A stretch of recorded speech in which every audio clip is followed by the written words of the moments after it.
Bom dia, meus irmãos, graça e paz.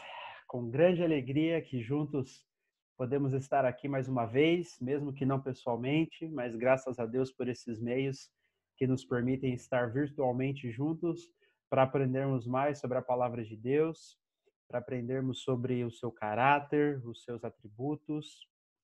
E espero que nessa manhã nós possamos aprender juntos mais atributos de Deus e tirar lições práticas para a nossa vida. Nós estamos, então, na classe do Deus Incomparável. Pastor Flávio deu as primeiras aulas dessa classe. Ele falou sobre o que significam atributos, falou sobre atributos comunicáveis, atributos incomunicáveis. Na semana passada, ele falou sobre a imutabilidade e o decreto de Deus. A palavra de Deus diz que ele não muda, não conhece sombra de variação. E também diz que ele é um Deus que decreta, né? Ele é um Deus que ordena, ele é um Deus que governa toda a história. E hoje nós continuamos, então, e nós veremos 3 atributos de Deus: a onisciência, a onipresença e a onipotência de Deus. Essa partícula oni, que às vezes a gente escreve com U, mas está errado, é com O mesmo. Essa palavra oni é todos, né? Tudo, completude. Então, quando nós falamos onisciência, é o Deus que conhece ciência, tudo. Presença é o Deus que está presente em tudo. É o Deus que tem a potência, o poder de tudo, para fazer tudo. E eu queria convidar vocês a, se você puder, abrir a sua Bíblia no Salmo 139. Por que eu escolhi basear esses 3 atributos, seguir a estrutura do Salmo 139 para o nosso estudo desses 3 atributos? Porque eu acho que eu acredito que é mais fácil de memorizar. Então, quando você estiver passando por algum momento, seja para agradecer, ou seja, você precisa relembrar verdades sobre Deus e você precisa relembrar especificamente essas verdades, que ele é onisciente, ele é onipresente, ele é onipotente. Então, na sua cabeça, eu espero que venha já o Salmo 139. E aí você pode abrir e meditar nesses versículos e relembrar dessas verdades específicas sobre Deus, que às vezes é difícil, às vezes a gente não lembra especificamente vários versículos, né? Mas quando é um capítulo específico, ainda mais um salmo, que é um dos mais conhecidos da Bíblia, inclusive alguns judeus, desde antes de Cristo, eles já falavam como se fosse a coroa dos salmos, né? O salmo mais bonito que nós temos. E então eu espero que você possa lembrar dele, meditar nele agora com novos olhos, relembrando dessas verdades de Deus. Porque Davi, ele divide o salmo baseado nesses 3 atributos de Deus. Do versículo 1, você que já abriu o Salmo 139, do versículo 1 até o versículo 6, Davi ele vai falar sobre a onipresença de Deus. Do versículo 7 até o versículo 12, Davi vai falar sobre a onipresença de Deus. Do versículo 1 ao 6, a onisciência, do versículo 7 ao 12, da onipresença. E do versículo 13 até o versículo 18, ele vai falar da onipotência. E depois ele vai fazer, do versículo 19 em diante ali, ele vai fazer um salmo imprecatório, que ele está colocando agora o pedido pessoal dele diante de Deus, mas esse nós não vamos ver aqui. Só até o versículo 18. Um versículo 1 a 6, onisciência, depois onipresença e depois a onipotência. Então vamos começar com a onisciência, né? A palavra de Deus diz que ele tem um livro onde estão escritos todos os dias da nossa vida, que ele sabe de todas as coisas. Então vamos definir a onisciência. Onisciência pode ser definida como Deus sabe todas as coisas possíveis, todas as coisas reais, todos os eventos, conhece todas as criaturas, todo o passado, o presente e o futuro. Então, Deus conhece tudo que existe, né? Tudo que não existe, tudo que poderia existir. Isso é onisciência. Ele sabe de todas as coisas. E vamos fazer a leitura então do Salmo 139, do versículo 1 ao 6. Diz assim: Senhor, tu me sondas e me conheces. Sabes quando me sento e quando me levanto. Davi está falando assim, o Senhor conhece a minha rotina. Ele sabe o horário de quando, ele sabe quando eu me sento ou quando ou quando eu me levanto. Ele percebe os meus pensamentos de longe. Sabes muito bem quando trabalho e quando descanso. Todos os meus caminhos ou tudo aquilo que eu faço é conhecido diante de Deus. A hora que eu vou para o trabalho, quando eu volto do trabalho, a hora que eu deito para dormir, a hora que eu levanto, a hora que eu sento, o Senhor sabe de tudo. Davi continua dizendo: antes mesmo que a palavra me chegue à língua, tu já a conheces inteiramente, Senhor. E ele diz que o Senhor conhece ele está tão vislumbrado com o fato do Senhor conhecer tudo isso dele, que ele diz assim: olha, tu me cercas por trás e pela frente, e pões a tua mão sobre mim. A ideia, Davi está tirando a imagem de uma cidade sitiada numa guerra. No Antigo Testamento, as cidades geralmente eram muradas, e quando um exército queria atacar, uma das estratégias de guerra era sitiar essa cidade, era cercar essa cidade. E Davi fala que é assim que ele sente Deus com ele. Deus sabe tanto sobre Davi que ele sente como se Deus estivesse por trás, por diante, por cima dele. E ele fala, né, que tal conhecimento disso, da onisciência de Deus, é maravilhoso demais e está além do meu alcance. É tão elevado que não o posso atingir. Davi, ele se deslumbra com o conhecimento que Deus tem dele, de cada mínimo detalhe da vida dele. Isaías 40 também diz assim, olha, quem definiu limites para o Espírito do Senhor? Lembrando, fazendo um parênteses aqui, o pastor Flávio falou nas primeiras aulas que nós acreditamos na doutrina bíblica da Trindade, né? Um Deus, mas em três pessoas, Pai, Filho e Espírito Santo. O Pai é Deus, o Filho é Deus, o Espírito Santo é Deus. E essas três pessoas da Trindade, elas compartilham entre si dos mesmos atributos. Então, aquilo que nós estamos falando aqui é verdade para Deus Pai, é verdade para Deus Filho, é verdade para Deus Espírito Santo, tá bom? Então, por isso que Isaías 40, 13 e 14 está falando aqui. Ele está falando sobre o Espírito do Senhor, mas também como Deus. Ele diz: quem definiu limites para o Espírito do Senhor, ou o instruiu como seu conselheiro? A quem o Senhor consultou que pudesse esclarecê-lo e que lhe ensinasse a julgar com justiça?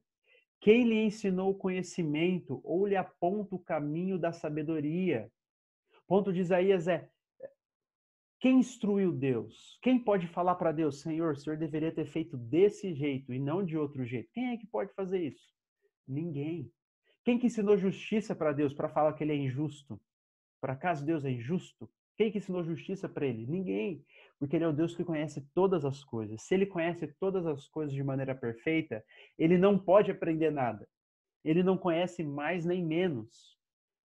Ele é onisciente.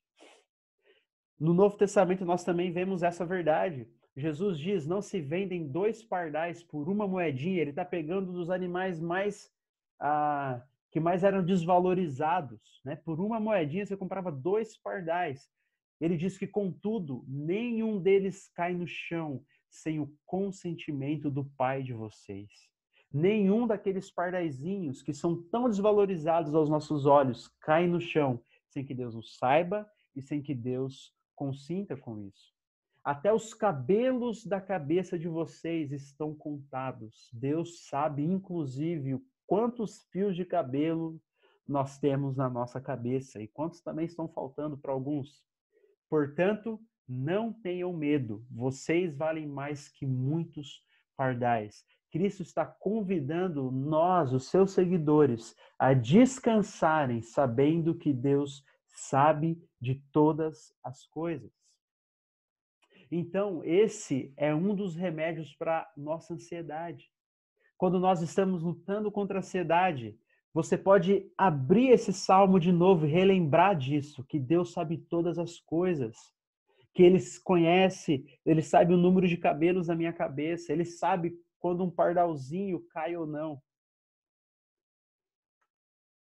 Olha só a reação, olha o que Davi diz no Salmo 131, um salmo tão pequeno, é o meu preferido, mas ele ensina como nós acalmamos o nosso coração. Ele diz assim, olha, Senhor, o meu coração não é orgulhoso e os meus olhos não são arrogantes. Eu não me envolvo com coisas grandiosas nem maravilhosas demais para mim. De fato, acalmei e tranquilizei a minha alma. Sou como uma criança recém-amamentada por sua mãe. A minha alma é como essa criança. Quem já viu uma criança pequenininha, depois de mamar no seio de sua mãe, sabe a imagem que Davi está pintando? Uma criança totalmente entregue aos cuidados da sua mãe, descansada, tranquila, porque acabou de receber o alimento que manterá a vida dela. Davi está falando, assim é a minha alma. Por quê? Porque o meu coração não é orgulhoso, os meus olhos não são arrogantes, eu não fico querendo saber daquilo que eu não deveria. Um dos grandes problemas com a ansiedade é que nós queremos ser oniscientes, nós queremos saber mais daquilo que Deus planejou para que sabêssemos. É a raiz da idolatria, é a vontade de ter o conhecimento do bem e do mal, como Adão e Eva. É a vontade de saber o dia de amanhã, a ansiedade vem com isso. Eu quero saber o que vai acontecer no dia de amanhã. Eu quero saber quando eu tenho que fazer ter um confronto ou confessar algum pecado. Ficamos ansiosos, como é que a pessoa vai reagir? Ficamos ansiosos ao tomar as decisões, porque nós queremos ter o controle de todas as coisas, nós queremos saber todas as coisas. Nós então buscamos meios de saber a vontade de Deus, meio de discernir as coisas que não são bíblicos, ficamos indo atrás de sonho, ficamos indo atrás de profetisas, ficamos indo atrás de todo tipo de coisas que Deus não ordenou que fizéssemos mais. Aí você fala, ah, Léo, mas Deus falou no algodão com, com Gideão. Tá bom, mas Gideão não tinha Bíblia. Eu e você temos, nós estamos uma vantagem em Gideão, com vantagem sobre Gideão. Ah, mas tinha as profetisas lá em Atos. Eles não tinham a Bíblia, o Novo Testamento, tinham só o Antigo aí naquela época. Eu e você, nós temos a Bíblia completa. E se Deus não quer que nós conheçamos algo, saber sobre o dia da manhã, ou sobre todas as situações e circunstâncias, é porque nós não precisamos. Tudo que nós precisamos saber é do dia que nós estamos vivendo, do nosso passado que nós lembramos e da palavra dele. Aqui está tudo o que precisamos. E é por isso que isso é um remédio. Ao lembrar que Deus sabe de todas as coisas, eu me lembro que eu não preciso saber. Se o meu pai sabe, então eu não preciso saber. Isso deveria nos fazer então descansar diante de Deus, como Davi aqui. Mas não apenas é um remédio para a ansiedade. Uma outra coisa que nós precisamos aprender é que o conhecimento de Deus é baseado em seus decretos, em sua determinação, que é o que o pastor Flávio falou semana passada. Algumas pessoas têm um pensamento equivocado sobre a onisciência de Deus. Eles acham que Deus conhece, assim, ele lá antes da fundação do mundo, ele não mexeu em nada, ele criou, ele viu que ele ia criar e viu que as coisas iam ir, e daí é por isso que ele sabe. Não. Deus, ele sabe porque ele já planejou todas as coisas. Deus, ele sabe porque ele já determinou, ele já decretou todas as coisas. Tá? Então, o conhecimento de Deus é baseado em sua determinação, em sua soberania. Outra coisa é que Deus não pode ser enganado. Deus conhece as intenções e as razões do nosso coração. Ele sabe quando nós estamos vivendo uma vida dupla. Ele sabe quando nós estamos vivendo como um médico e um monstro. Uma hora somos uma coisa, alguém que salva vidas, e outra hora somos alguém que tira vidas. Ele sabe quando nós estamos vivendo uma vida dupla. Deus não pode ser enganado. De Deus não se zomba. E isso, então, deveria nos levar para a santidade. Isso deveria me levar ao temor. Se Deus conhece todas as coisas, Ele não pode ser enganado. Ele sabe qual é a intenção do meu coração. Isso deveria querer me fazer, querer ser mais santo, ser mais parecido com Ele. Cuidar, então, dos meus atos, das minhas palavras, dos meus pensamentos, muito mais. Muito mais. Mas até aqui, muito daquilo que a gente falou é verdade, e pessoas até mesmo que não são cristãs concordariam com a gente. Judeus, por exemplo, concordariam com isso. Deus é onisciente, ele sabe de todas as coisas. Ele conhece tudo aquilo que nós fazemos, mas o que diferencia, então, o entendimento cristão da onisciência de Deus? Na verdade, o que diferencia o entendimento cristão de todos os outros é que nós enxergamos o mundo pelo Evangelho. Nós vemos tudo agora, tudo que nós conhecemos sobre Deus, tudo que nós conhecemos sobre a história é moldado por uma cosmovisão evangélica, por uma cosmovisão cristã firmada no Evangelho. Então, o meu propósito aqui é passar por esses 3 atributos, vendo como o Evangelho nos ajuda a enxergar ele de uma nova maneira. E é por isso que eu coloquei aqui o Deus conselheiro. Se você lembra bem, em Isaías capítulo 9, na profecia de Isaías sobre Cristo, ele diz que Cristo é o maravilhoso conselheiro.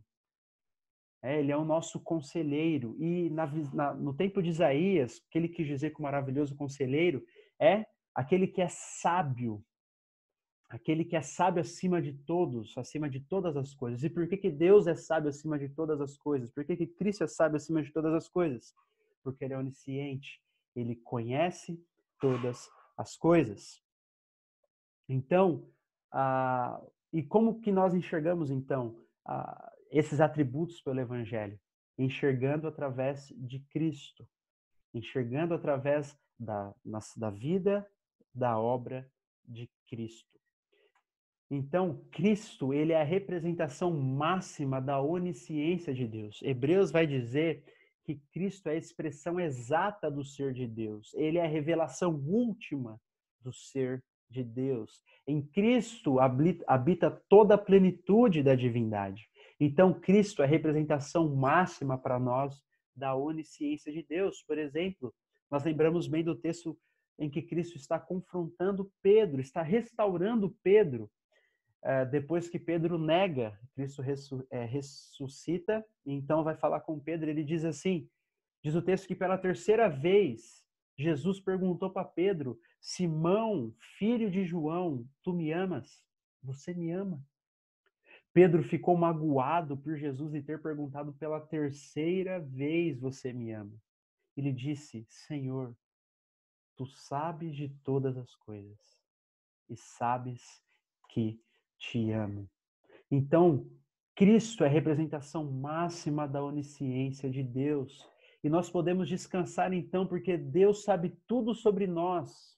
E ainda assim nos ama por causa de Cristo. Por que então que eu posso saber que Deus é onisciente, Ele sabe tudo sobre mim e não fico louco? Não fico desesperado? Porque se eu sou um cristão, um filho de Deus, eu posso descansar sabendo que Ele enxerga tudo e me ama apesar dessas coisas por causa de Cristo. Pink coloca dessa maneira: minha vida inteira esteve exposta ante os seus olhos desde o princípio. Ele previu todas as minhas quedas, todos os meus pecados, todas as minhas reincidências. Todavia, fixou o seu coração em mim. Pink está falando, o Senhor sabia, Ele sabe de todos os meus pecados. Antes de me amar, antes de me criar, antes de criar o mundo, Ele sabia tudo aquilo que eu iria fazer. Ele viu todas as minhas quedas, Ele viu todas as vezes que eu neguei como Pedro. Ele viu tudo isso, mas ainda assim fixou seu coração em mim. É assim que um cristão enxerga a onisciência divina, com gratidão, porque Deus nos ama ainda sendo miseráveis pecadores. E Pink diz então qual é a nossa resposta? Como a percepção disso deveria fazer-me prostrar em admiração e adoração diante dele. Então, Deus onisciente, o Deus que sabe todas as coisas, Deus Pai, o Deus Filho, o Deus Espírito Santo, sabem de todas as coisas, mas ainda assim escolheu nos amar por causa de Cristo. Passando então para a onipresença, é como a luz do sol, não há como se esconder naturalmente dela. Assim é a presença de Deus. E a definição de onipresença, segundo Wayne Grudem, é Deus não tem tamanho nem dimensões espaciais como nós, e está presente em cada ponto do espaço com todo o seu ser. Seguindo a leitura de Salmo 139, Davi continua dizendo: para onde poderia eu escapar do teu espírito? Olha só mais uma vez aqui, doutrina da Trindade se tornando clara. Para onde eu poderia fugir da tua presença? Se eu subir aos céus, lá estás. Se eu fizer a minha cama na sepultura, lá estás. Aqui, a palavra no hebraico é no mundo dos mortos. Davi está falando, se eu fizer lá no mundo dos mortos, ainda lá Deus está. Se eu subir com as asas da alvorada e morar na extremidade do mar, mesmo ali a tua mão direita me guiará e me susterá. Mesmo que eu dissesse que as trevas me encobrirão e que a luz se tornará noite ao meu redor, verei que nem as trevas são escuras para ti. A noite brilhará como o dia, pois para ti as trevas são luz. Davi está se maravilhando agora, está maravilhado pelo fato de Deus estar presente em todos os lugares, pelo fato de que não há como fugir da presença de Deus. Paulo, quando ele está falando para os homens em Atenas, em Atos 17, ele está anunciando o evangelho. Ele diz assim: Deus fez isso para que os homens o buscassem e talvez, tateando, pudessem encontrá-lo, embora não esteja longe de cada um de nós, pois nele vivemos, nos movemos e existimos. Perceba então, Paulo está falando, Deus não está longe de cada um de nós. Paulo estava falando para pagãos lá na Grécia, naquele tempo. Pense na pessoa mais, no povo, na cultura, que mais longe está do Evangelho. Ainda assim, Deus está lá. Pense nos lugares, qualquer lugar, ainda assim, Deus está. Ou quando Salomão foi orar pela construção do templo, foi orar com gratidão pela construção do templo que havia terminado, tem um versículo que diz assim: mas será possível que Deus habite na terra? Os céus, mesmo os mais altos céus, não podem conter-te, muito menos este templo que construí. Veja, Salomão entende que Deus não está no templo só. O judaísmo achava, né? Por muito tempo os judeus acharam e pensavam que Deus estava só no templo. Então, se a gente tem o templo erguido, nós temos Deus aqui, então está tudo bem. É isso que eles pensavam, até que vem Nabucodonosor e destrói tudo, como uma punição de Deus. Mas Salomão entende, não, por mais que tenha a Arca da Aliança, que representa a presença de Deus, é verdade, mas Deus não está ali somente. Ele está ali em sua plenitude, mas ele também está aqui, ele também está na sala, ele também está no quarto, ele também está na padaria, ele também está no mercado. Deus está em todos os lugares. E muitos evangélicos de hoje têm o mesmo pensamento dos judeus, né? Acha que Deus está na igreja, numa construção, né? Numa construção. Então chega em casa você briga, você xinga, faz o que quer. Chega na construção, não. Solene, na construção da igreja. Deus não está lá só por ser uma construção. Deus está lá porque ele está em todos os lugares. Todos os lugares. Então, não existe lugar em que Deus não esteja em sua plenitude. Porém, precisamos fazer um adendo aqui. Deus pode se revelar de maneiras diferentes em lugares diferentes. Então, você provavelmente deve ter me feito uma pergunta. Tá bom, Léo, mas por que quando eu estou na igreja, quando eu estou unido com os meus irmãos, quando eu estou louvando a Deus, parece que eu sinto uma presença de Deus de uma maneira mais especial? Sim, é bem verdade isso, porque Deus escolheu o momento da congregação, independente da construção, entende? Independente da construção. Mas Deus escolheu aquele momento da congregação, quando juntos, irmãos, por mais que sejam poucos, se reúnem para adorar e para louvá-lo. Deus escolheu aquilo como um meio de graça. Deus escolheu aquilo como um momento em que ele se revela de uma maneira especial. Então a diferença não é que Deus está ali, Deus não estava lá na sua casa ou em outro lugar. Não, é que ali naquele momento, na palavra de Deus, ele escolheu aquilo como um meio para ele se revelar de uma maneira especial para as pessoas, para os irmãos ali.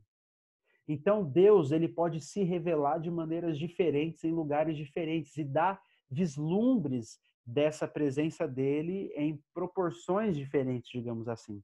Então, por exemplo, Deus pode estar num lugar para abençoar e demonstrar amor, como no culto, por exemplo. Mas Deus também pode estar num lugar punindo e demonstrando a sua ira. O maior exemplo disso é o inferno. As pessoas acham que o inferno é a ausência de Deus, mas não é.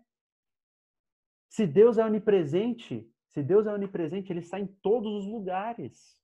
Todos os lugares. Deus não tem um corpo físico, Deus é espírito, Jesus diz isso. Então, se Deus é espírito, não tem um lugar em que ele não esteja. Agora, no inferno é onde ele está em sua ira. O atributo de Deus ali sendo demonstrado é a sua ira, é o seu furor, é o seu castigo sendo derramado. Assim como quando nós estamos reunidos como igreja juntos, Deus está de uma maneira mais especial, geralmente demonstrando o seu amor, a sua misericórdia. Isso também se reflete na oração. Muitas vezes nós dizemos, Senhor, entramos na tua presença. Mas como assim? Você já estava na minha presença. Mas aqui nós falamos isso no sentido de, Senhor, é que a oração é um meio que o Senhor escolheu para se revelar a nós de uma maneira mais especial, não é? Então é isso. Deus pode se revelar de maneiras diferentes, em lugares diferentes, mas Ele está em todos os lugares. Então nós podemos ter comunhão com Ele em todo lugar. Você pode ter comunhão com Deus, está fazendo uma viagem dentro do avião, no ônibus, no seu quarto, na sala, numa prisão. Você pode ter comunhão com Deus. E Deus vê tudo, então, o que acontece. Ele não apenas sabe de tudo, porque ele planejou todas as coisas, ou porque ele viu todas as coisas, mas ele sabe de tudo porque ele vê tudo. Não é apenas que ele previu que algo ia acontecer, mas é porque ele também estava presente e vendo, ele está presente e vendo aquilo acontecendo. E como não ficar, então, louco com isso? É aí que entra o Evangelho. Como nós podemos enxergar isso pelas lentes do Evangelho? Enxergando a onipresença de Deus por meio do Deus conosco. Lembra? Emmanuel, Cristo, o Deus conosco. E Cristo, então, é a representação máxima da presença de Deus, da onipresença dele, só que revelada de maneira especial para nós. Então, nós podemos descansar na onipresença de Deus e não ficar com medo. Meu Deus, já que Deus está em todo lugar, eu vou ficar louco. Não, nós podemos descansar, porque agora sabemos que Ele cuida de cada um de nós como filhos. Como filhos. Olha o que Bavinck, um teólogo holandês antigo, dizia: quando você quer fazer algo mal, você foge da presença do público, não é verdade? Oculta-se em casa, onde nenhum inimigo possa vê-lo. Evita os lugares da casa abertos e visíveis aos olhos dos homens, e busca o recôndito do próprio quarto. Mas mesmo no seu quarto, teme alguma testemunha do outro canto. Então retira-se ao próprio coração e ali medita. Ele é mais íntimo do que o seu coração. Portanto, para onde quer que você fuja, lá está ele. Ele quem? Eu mesmo. De si mesmo. Para onde fugir? Pois não acompanhará você a si mesmo, aonde quer que busque esconder-se? Ele está falando, pense no mais próximo que você pode imaginar. E quem é mais próximo que você pode imaginar? Você mesmo. Tem como você fugir de você? Ele está sendo redundante aqui mesmo. Tem como você fugir de você? Não tem. Mas ele diz, mas como existe aquele que é mais íntimo até que você, não há lugar para onde possa fugir do Deus irado, a não ser para o Deus reconciliado. Não há absolutamente nenhum lugar para onde você possa fugir. Quer fugir dele, fuja para ele. Bavinck está falando, você então não quer ficar louco com o fato de Deus estar olhando tudo que você está fazendo em todo o tempo? Você não quer que Deus use isso como uma maneira de punir você Não quer que Deus use tudo que ele viu, as coisas erradas que você faz, as coisas erradas que você fez. Você não quer que Deus use isso contra você. Só tem uma maneira: fugir para o Deus reconciliado. Fugir para o Deus reconciliado, que é através de Cristo. Essa é a maneira de ver esse atributo através do Evangelho, enxergando através de Jesus. Só tem duas maneiras de Deus olhar para você, olhar para mim, olhar para nós. Ou ele olha de uma maneira irada, anotando tudo aquilo que fazemos de maneira equivocada, ou Deus nos olha como um pai olha para o seu filho, como uma mãe olha para uma criança que acabou de mamar em seus braços. E a única maneira de Deus olhar para nós assim é através do Deus conosco, do Emanuel, do Cristo. Mas, além disso, nós devemos ansiar, deixar com que essa doutrina da onipresença nos faça ansiar cada vez mais pela comunhão perfeita que nós teremos no paraíso. Nós temos uma comunhão aqui com Deus, em todo lugar, como nós falamos, mas parece que falta algo a mais, não parece? Parece que nós queremos mais, nós queremos mais. Nós queremos uma comunhão perfeita. Nós queremos ver Deus. Nós queremos ver Cristo, nós queremos algo a mais, algo a mais. E isso nos é prometido no paraíso. Olha a imagem que Paulo usa em 1 Coríntios 13:12, ele diz assim: agora, pois, vemos apenas como um reflexo escuro, como em espelho. Se você for olhar alguns filmes que são bons, né, filmes de séculos atrás, você vai ver que os espelhos eram sujos. Tinham várias imperfeições, não era algo limpo como nós temos hoje. Então era meio escuro, era difícil de ver o seu próprio reflexo. Paulo está falando, agora é sim o nosso conhecimento de Deus. Nós vemos como em um espelho escuro, cheio de imperfeições. Mas então veremos face a face. Agora eu conheço em parte, mas então eu conhecerei plenamente, da mesma forma que sou plenamente conhecido. Deus é onipresente, Ele está em todos os lugares, eu posso desfrutar de comunhão dele em todos os lugares, mas Paulo está falando, mas vai chegar um dia em que nós o veremos face a face. Vai chegar um dia em que o reflexo escuro que eu tinha antes, ou meu conhecimento em partes que eu tinha antes, vai cair e então eu poderei vê-lo. Olha o texto de Apocalipse, veja se não é essa imagem que João quer nos apresentar em Apocalipse. E lhes enxugará dos olhos toda lágrima, e a morte já não existirá, já não haverá luto, nem pranto, nem dor, porque as primeiras coisas já passaram. Eu quero ficar na primeira parte. Ele enxugará dos olhos toda lágrima. João está usando uma imagem aqui para nos fazer ansiar por esse dia. Você consegue ansiar pelo dia em que sentirá o toque de Cristo enxugando as lágrimas do seu rosto? Ou quando ouviremos o som da sua voz, ou quando cearemos com ele, juntos no reino de seu Pai? Como não ansiar por isso, por essa presença física, onde nós poderemos sentir o cheiro, sentir a presença em plenitude, abraçar e receber todo o amor de Cristo? Essa é a imagem da onipresença, essa é a imagem que a Bíblia usa para falar sobre o reino vindouro, onde nós teremos então um vislumbre muito maior do que é a presença de Deus, do que é a presença de Deus. E nós só podemos fazer isso por causa de Cristo, por causa de Cristo. E agora, o último dos nossos atributos que nós veremos é a onipotência. Isso é uma imagem bem conhecida que surgiu durante a Idade Média, que é chamada de o Cristo Pantocrator, o Cristo Todo-Poderoso, o Cristo que é onipotente.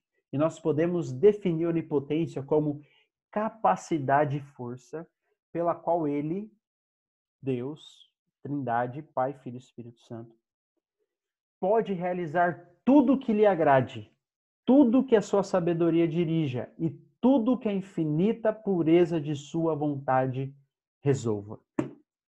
Isso é a definição de onipotência. E Davi continua no versículo 13, Tu criaste o íntimo do meu ser e me teceste no ventre de minha mãe. Eu te louvo porque me fizeste de modo especial e admirável. Tuas obras são maravilhosas, disso eu tenho plena certeza. Meus ossos não estavam escondidos de ti. Quando em secreto eu fui formado e entretecido, como nas profundezas da terra. Os teus olhos viram o meu embrião.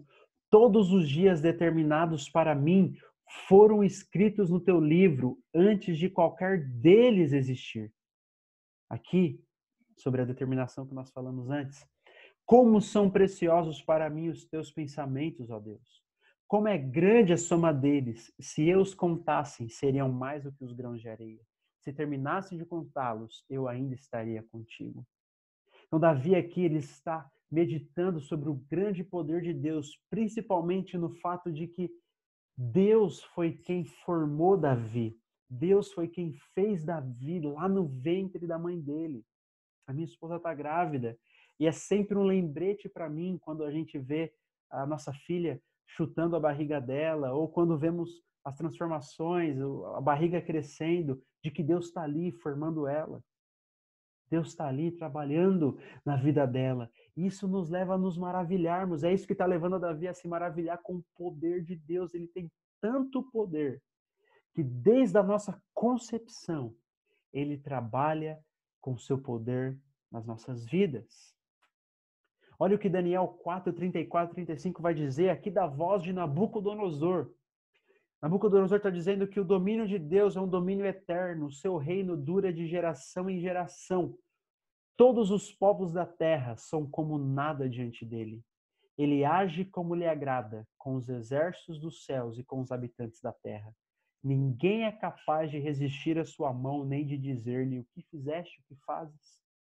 Deus tem todo o poder. Quem tem a coragem, quem tem o poder ou a audácia de segurar a mão de Deus e falar, Senhor, o que o Senhor está fazendo? Quem pode fazer isso? Nabucodonosor fala, ninguém. Porque é somente Deus que tem todo o poder. E nós vemos isso, então, no ministério de Jesus também. Marcos capítulo 4, por exemplo, um dos momentos mais conhecidos do ministério de Cristo aqui na Terra. E ele estava na popa, Cristo, dormindo sobre uma almofada. E despertaram-no dizendo-lhe, Mestre, não se te dá que morramos, não se te dá que pereçamos? E ele, despertando, repreendeu o vento e disse ao mar, Cala-te, aquieta-te. E o vento se aquietou, e houve grande bonança. E disse-lhes, por que sois tão tímidos? Ainda não tendes fé? E sentiram um grande temor e diziam uns aos outros, mas quem é esse que até o vento e o mar lhe obedecem? Quem é esse? Porque esse episódio é para mostrar que Cristo é Deus, e Cristo então é o Todo-Poderoso, e nós vemos isso durante todo o seu ministério, o poder de Cristo sobre a morte, o poder de Cristo sobre as enfermidades. Na nossa série de Marcos nós acabamos de ver isso na última semana. O poder de Cristo sobre as enfermidades, o poder de Cristo sobre para restaurar a vida humana. O poder de Cristo sobre a natureza, como nós estamos vendo agora, o poder de Cristo sobre a morte. Cristo é todo poderoso. Deus tem todo o poder. Então isso deveria ser um motivo para nós termos confiança, para nós confiarmos mais em Deus. Porque, como diz Pink, nenhuma oração é tão difícil que ele não possa responder. Nenhuma necessidade é tão grande que ele não possa suprir. Nenhuma cólera é tão forte que ele não possa livrar-nos dela. Nenhuma miséria é tão profunda que ele não possa aliviar. Ah, como isso deveria nos fazer descansar e confiar em Deus, sabendo que Ele tem o poder para todas as coisas. E Ele usa esse poder, mas não de acordo com o que a gente quer. A gente poderia falar, Deus tem o poder de me curar, porque Ele não me cura? Porque Ele não usa de acordo com o nosso querer, Ele usa de acordo com o seu caráter. Ele usa de acordo com a sua justiça, com o seu amor, de acordo com aquilo que é melhor para nós, e não de acordo com aquilo que achamos o que é melhor para nós. Mas também é um motivo para sermos humildes. Nós não temos todo o poder. Já percebeu como só o ato de você dormir já é uma humilhação. Já percebeu isso? Porque quando nós estamos dormindo, nós estamos todos necessitados de cuidado, de ajuda. Nós dormimos para o mundo, né? Nós somos entregues. Pode estar acontecendo várias coisas ao nosso redor. Nós precisamos, então, trancar a porta de casa, nós precisamos, então, fechar as janelas, nós precisamos, então, comprar um cachorro, nós precisamos, então, colocar cerca elétrica, nós precisamos, então, colocar câmera de segurança. Por quê? Porque nós estamos dormindo e nós não podemos cuidar das coisas enquanto estamos dormindo. Mas Deus é um Deus que nunca dorme. Deus é um Deus que nunca dorme. Quando você vai dormir, então, lembre-se disso. Fala, Senhor, isso me humilha, porque enquanto eu vou dormir, o Senhor não vai. O Senhor é um Deus que não dorme. O Senhor tem todo o poder em suas mãos. O Senhor está aqui comigo, o Senhor sabe disso. E eu posso descansar, porque o Senhor tem todo o poder. E o Senhor o usa, não de acordo com o que eu acho melhor, mas de acordo com a sua sabedoria, de acordo com o seu amor, de acordo com a sua justiça. Olha só, Cristo ele diz assim: quem de vocês, por mais que se preocupe, pode acrescentar 1 hora que seja a sua vida? Deus pode acrescentar vários anos, várias horas, vários minutos, quanto tempo ele quiser. Mas Cristo olha então para as pessoas que eles estavam falando e fala: quem de vocês pode fazer isso? Então, o conhecimento do poder de Deus deveria nos humilhar, nos manter humildes. Saber que não tem como controlar todas as coisas, mas nós temos um Pai, um Deus que controla. Nós temos Cristo, nosso intercessor, que está diante de Deus, agora intercedendo por nós, que controla. Nós temos um Espírito Santo que habita em nós, que é todo-poderoso. É um motivo, então, para termos esperança. É um motivo para termos esperança. Porque, como diz Judas, aquele que é poderoso para impedi-los, impedir vocês, a mim e a você de cair, e para apresentar-nos diante da sua glória, sem mácula e com grande alegria, ao único Deus, nosso Salvador, sejam glória, majestade, poder e autoridade, mediante Jesus Cristo, nosso Senhor, antes de todos os tempos, agora e para todo o sempre. Amém? Por que é o motivo para ter esperança, então? Porque Judas está falando que ele é poderoso para nos impedir de cair, ele é poderoso para guardar o nosso tesouro, ele é poderoso para sustentar o nosso depósito até o dia final. Até o dia final. Quando nós falamos que nós não cremos na perda da salvação, nós não estamos colocando a nossa confiança em nós mesmos, que eu vou ser bom o suficiente para aguentar até o final. Não. Deus é bom o suficiente. Ele é o poderoso o suficiente. É Ele que vai me fazer perseverar até o final. Porque, em última instância, tudo é pela graça dele. Tudo é pelo poder dele. Então, por isso que essa doutrina deveria também gerar em nossos corações confiança, humildade e esperança, sabendo que nós chegaremos até o final, não por nossa própria força, mas por causa de Cristo somente.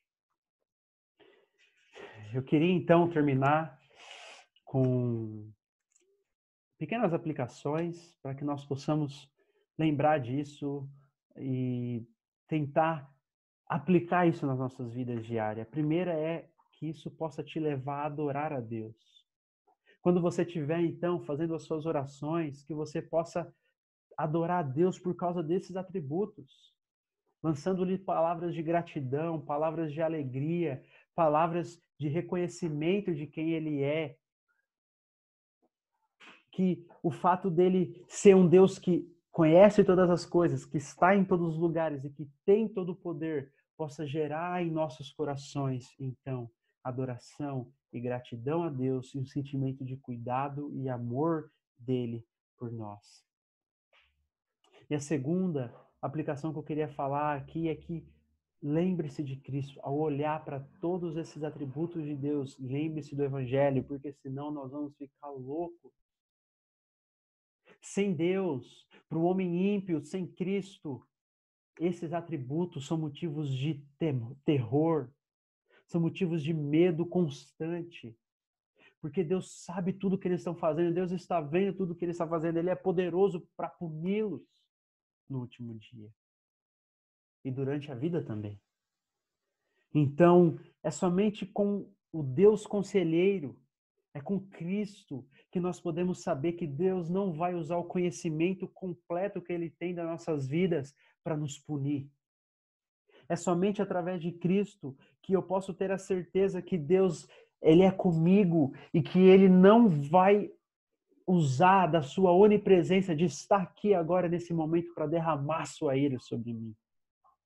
E é somente por causa de Cristo é que eu posso saber que Deus não vai usar o seu poder sublime, a sua onipotência para me castigar, para derramar como um ditador a sua ira sobre mim. Através de Cristo eu sei, então, que Deus usa do seu poder como um pai para um filho, com amor, com cuidado.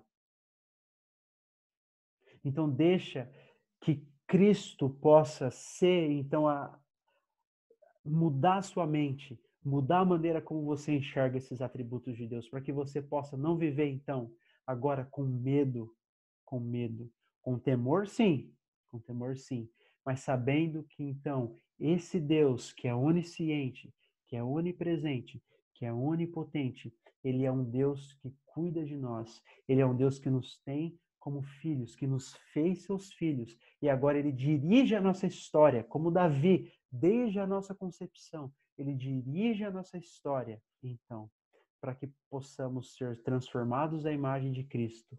E no último dia, nós poderemos então desfrutar dessa comunhão completa com Deus.